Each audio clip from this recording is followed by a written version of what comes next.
Bonjour à tous, bienvenue dans cette nouvelle vidéo sur ma chaîne YouTube et on se retrouve aujourd'hui, nous sommes le 14 décembre et pas de comics aujourd'hui. Ouais, je sais. Alors, en fait, cette vidéo du calendrier de l'Avent, c'est aussi pour que moi je vous parle de mes passions. Et de mes passions, j'en ai plusieurs, j'ai les mangas, j'ai les comics et j'ai déjà parlé de certaines de mes passions ici sur la chaîne YouTube, une autre passion dont on va parler aujourd'hui. Et en fait, si j'ai décidé d'en parler aussi, c'est parce que peut-être que certains ou certaines d'entre vous cherchent encore des idées cadeaux, un peu de dernier moment. Et je pense que ça peut faire une superbe idée cadeau pour un fan de tennis, puisqu'on va parler de tennis aujourd'hui, puisque est sorti un livre que j'ai commencé à lire. Alors je ne l'ai pas fini, hein, je viens juste de le commencer, mais j'aime déjà beaucoup. C'est évidemment Nadal, le guerrier ultime, écrit par Guillaume Laniel, en fait j'ai découvert ce bouquin parce que j'adore regarder la chaîne de Winamax avec Sans filet.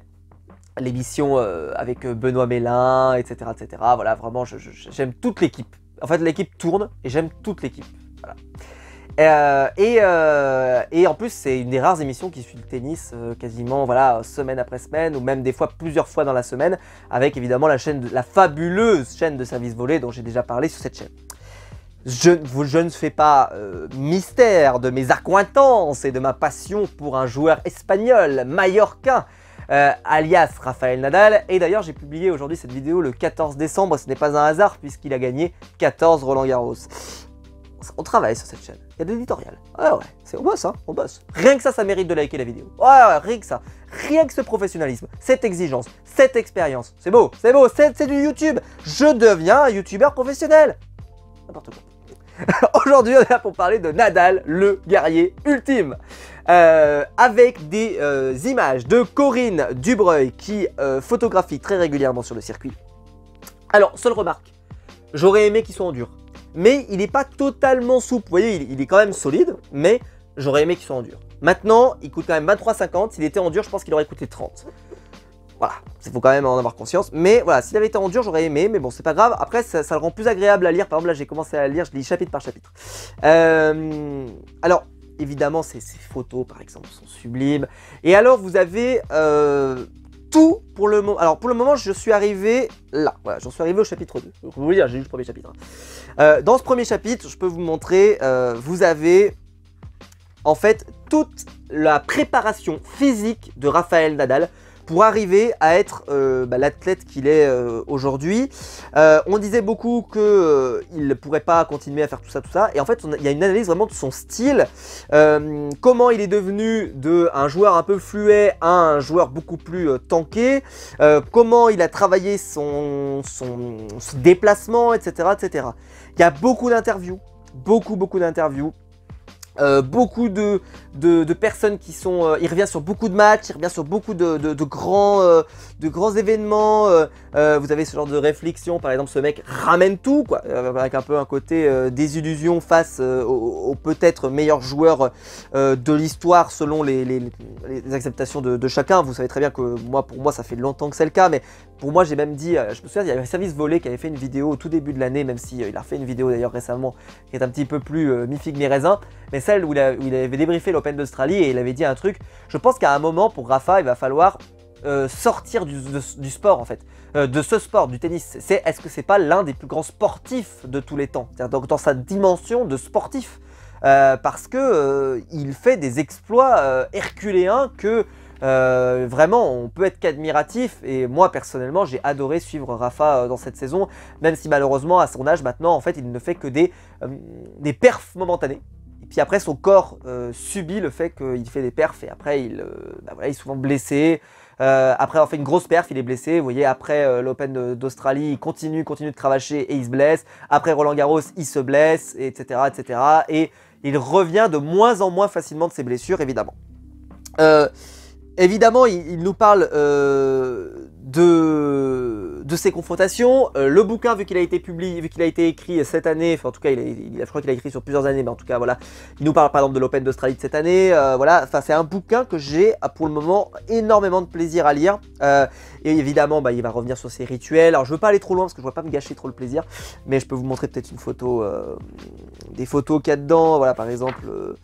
Vous voyez par exemple la douleur, les blessures.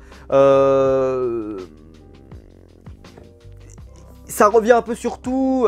Il est arrivé à avoir des interviews que je trouve qu'on n'a pas souvent, en tout cas de mon côté. Et puis la couverture est magnifique. Et puis la quatrième de couverture est sublime.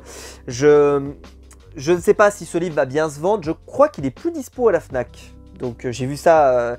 En tout cas sur Fnac.com, je crois qu'il est plus dispo. Certainement qu'il reviendra, hein, mais c'est pour vous dire que je pense qu'à mon avis, les gens sont curieux, ils ont envie. Et puis, en fait, ça a été un joueur qui a été très longtemps critiqué parce que voilà, les gens préféraient Federer.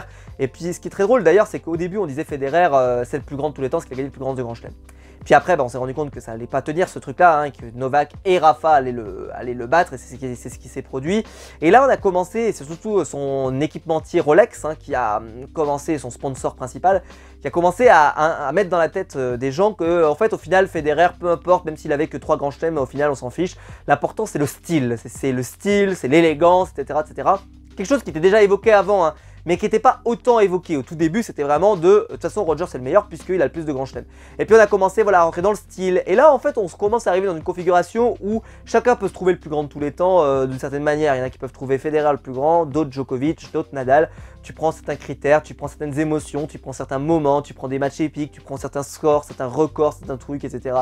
Et globalement, en fait, on se rend pas compte que les trois, en fait, sont les plus grands de tous les temps par leur rivalité, en fait, qui les ont menés au plus haut. Mais je dirais que Nadal, c'est pour ça que ce livre est si intéressant, c'est que lui, il s'est fadé Federer à son prime et il s'est fadé Djokovic à son prime parce que lui, il les a vraiment affrontés à leur meilleur tous les deux. Et il a réussi à tirer le maximum de ces périodes, à continuer de prendre des grands chelems, etc. Bref, moi c'est un joueur que j'adore, que j'idolâtre, que j'aime énormément. Donc évidemment, j'ai foncé sur ce livre. J'ai vu qu'il y avait un livre sur Federer qui était sorti, toujours dans la fameuse émission de Winamax, qui a été écrit par Julien Pichenet. Je vais peut-être essayer de le prendre. Je suis moins fan de Federer évidemment que de Nadal. Maintenant, je me dis que vu qu'il a terminé sa carrière, je pense que ça peut valoir le coup d'acheter le livre sur Federer, quoi. Voilà, en tout cas, ou si vous voulez me l'offrir pour Noël. Mais voilà, je pense que je vais essayer de me le faire offrir parce que franchement, voilà, Nadal, le guerrier ultime, je suis tellement heureux de l'avoir. En fait, c'est un bouquin extraordinaire et je vais le feuilleter au fur et à mesure pour apprendre des choses. J'ai déjà appris des choses, hein, je connaissais déjà énormément de choses dans sa vie. Hein. J'ai lu sa première autobiographie qu'il avait fait, alors elle avait été rédigée par quelqu'un. Hein. D'ailleurs, je crois que c'est Grégory Schneider de l'équipe, je crois, qui l'avait rédigé. Mais en gros, voilà, ils avaient fait une interview, en fait, et ça s'est transformé en biographie. Et je la fais travailler à mes élèves, par exemple, en dictée. Quand on travaille sur l'autobiographie, je prends des passages, par exemple, pour la faire travailler. Parce que vraiment, je trouve que on a un bouquin qui, je pense, par rapport à son importance dans le tennis, et puis voilà, ce genre de photos, là, elles sont sublimes, quoi. Vraiment, un très beau travail. Voilà. J'espère que voilà, vous n'êtes pas trop déçus de ne pas avoir une vidéo comics comme d'habitude. Ne vous inquiétez pas, demain ça reprend. Demain on a du Marvel au programme. Mais voilà, moi je voulais quand même faire une petite vidéo un petit peu différente avec vous partager mes passions. C'est aussi le but de la chaîne de toute façon. Et donc aujourd'hui je me suis dit tiens, je vous parle de ça parce que je pense que si ça peut donner des idées à certains pour Noël. Voilà, j'espère que la vidéo vous aura plu en tout cas. N'hésitez pas à liker la vidéo, à vous abonner, à la partager sur les réseaux sociaux. Il y a le bouton rejoindre juste en dessous pour devenir membre de soutien et je vous en remercie.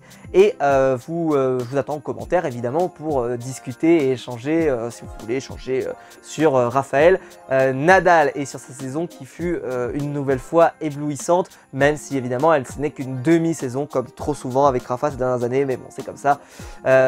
Il est par intermittence, mais par contre c'est toujours un bonheur de le voir sur les cours. Et on a hâte de voir sa saison 2023, en tout cas surtout moi. On se retrouve très vite dès demain matin pour une nouvelle vidéo sur ma chaîne YouTube. Ciao!